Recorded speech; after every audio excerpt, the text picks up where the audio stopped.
For a plant cell, take it, put it in a bunch of water, it can poof up, take it out of water, it'll wilt. No. Animal cells, we can't do that. All right? Animal cells.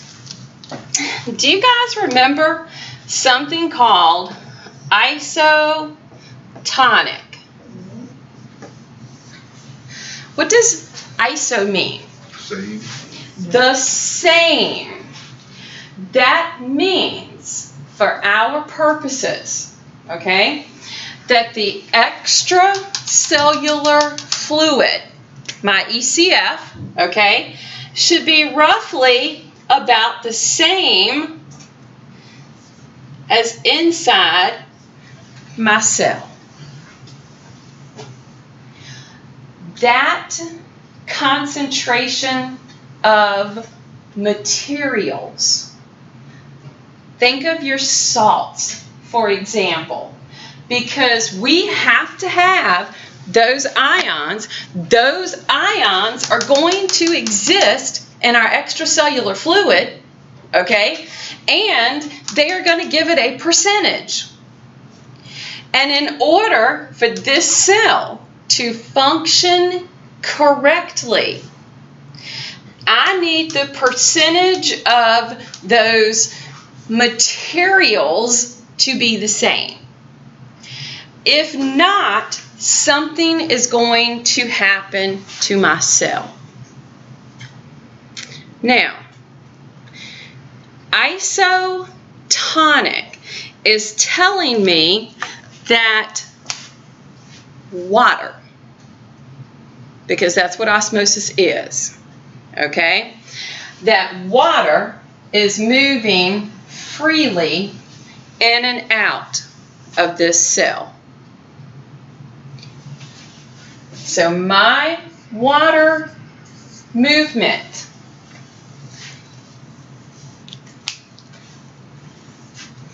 what I've just told you, if your body is well hydrated, this is the state your body cells are in. But let's say I don't drink enough water per day. I drink 10 ounces. That's it. Shoot, I can't even get by on 10 ounces of coffee, but y'all just go with me, okay? Now, is that going to offset my extracellular fluid? Yes. Yes. What is it going to do to the concentration of my solutes? It's going to raise it. It's going to raise it. So let's say we bump it up all the way to 1. Now, osmosis, movement of water. Which area right now has more water? The cell or the extracellular fluid? Extracellular fluid. My cell. Do you see how I got that? Yeah. Okay. Solutes increased outside, meaning water decreased. Water stayed the same inside my cell because my cell is going to try to maintain homeostasis. But because of the extracellular fluid, it's not going to be able to do that. Water wants to go from the area of high concentration, because this one is less than 1. This one is now 1. Okay?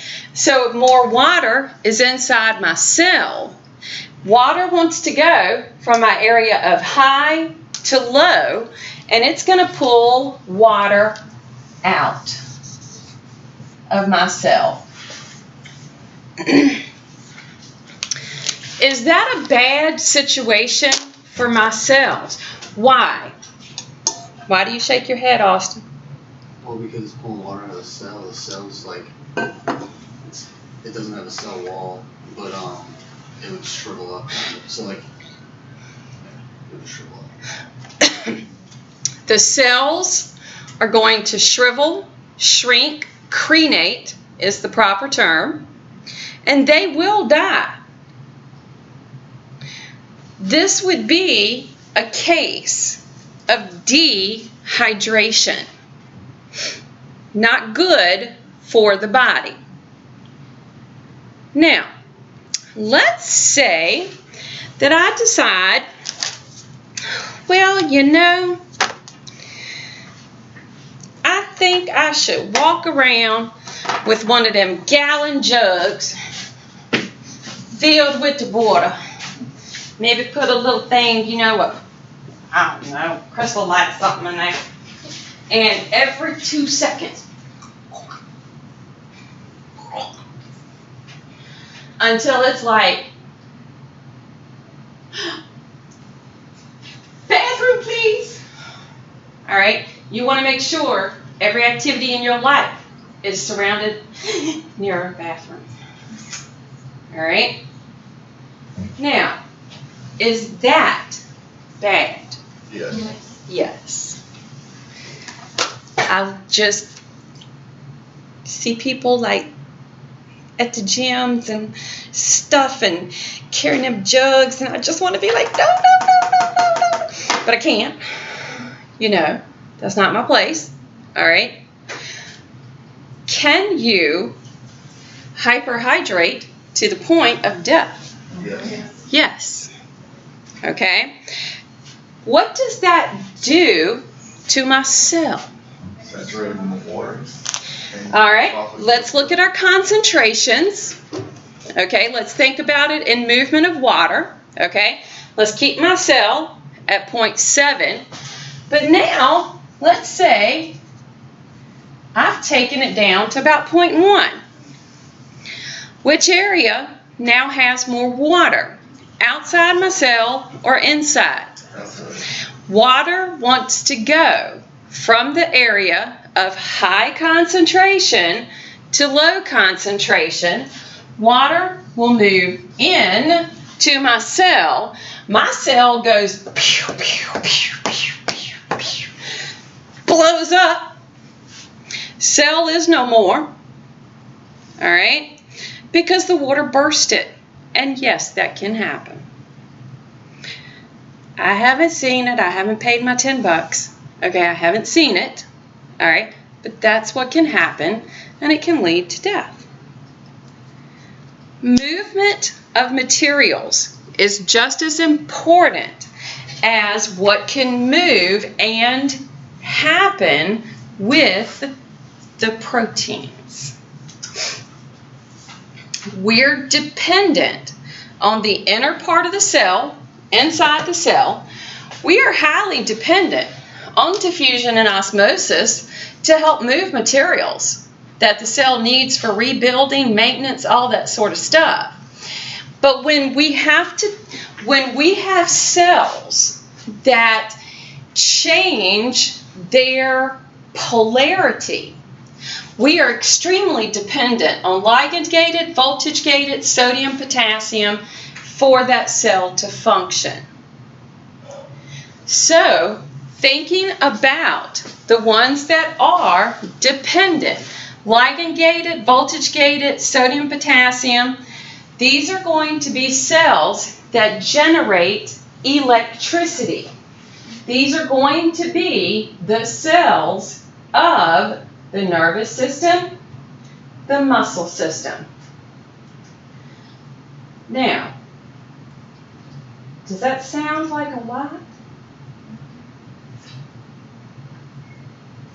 Because you have nervous system, which touches everything, okay? And then you have cardiac muscle, smooth muscle, skeletal muscle.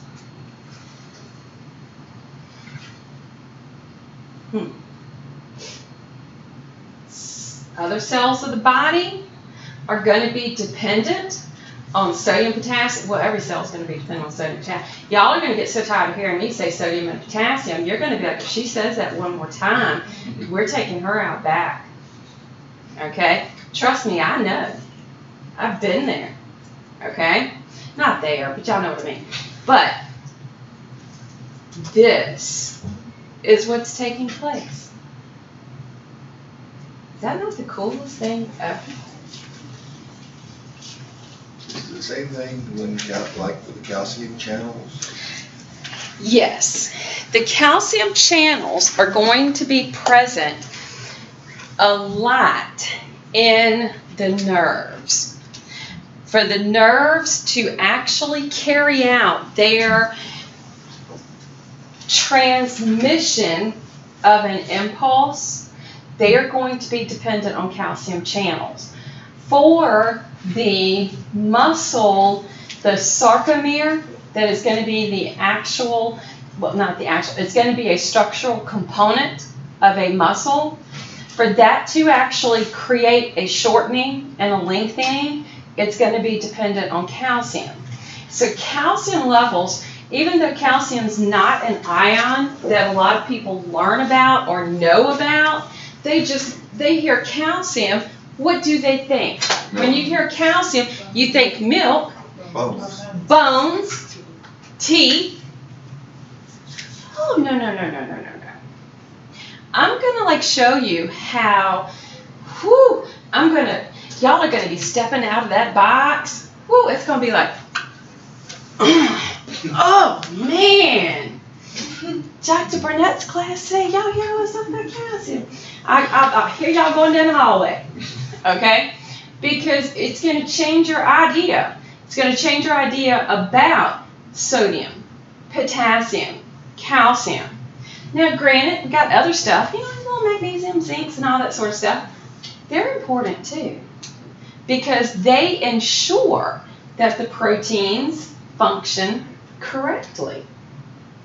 So calcium, however, they tend to talk about it in relationship to the bone, the teeth.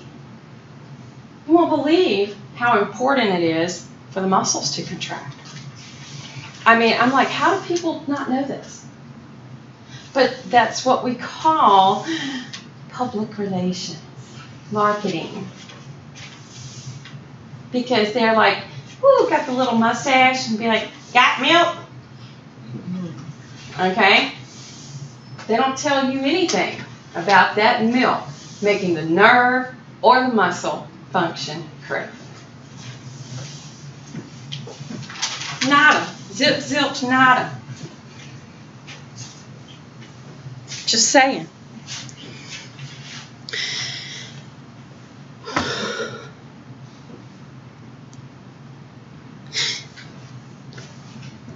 Plasma membrane. What you think? Sweet. All right. Now, I love to do this part right here. Mainly because up to this point that you've gotten to my class, you've probably been taught the most important part of the cell is the nucleus with the DNA in it. It's probably what you've been taught. Now, when you hear that, what's going to be your argument?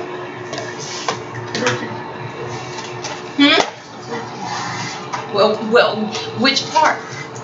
Which part? Which part are y'all now going to argue with people about when they tell you, oh, the nucleus is the most important part? Plasma membrane. Plasma membrane. Because now, and these slides that were left over, I just wasn't going to keep the thing up, but we've talked about it. The diffusion, osmosis, and that sort of thing. So if we look at everything that we have talked about with, well, endocytosis, penocytosis, kind of hopefully remember that from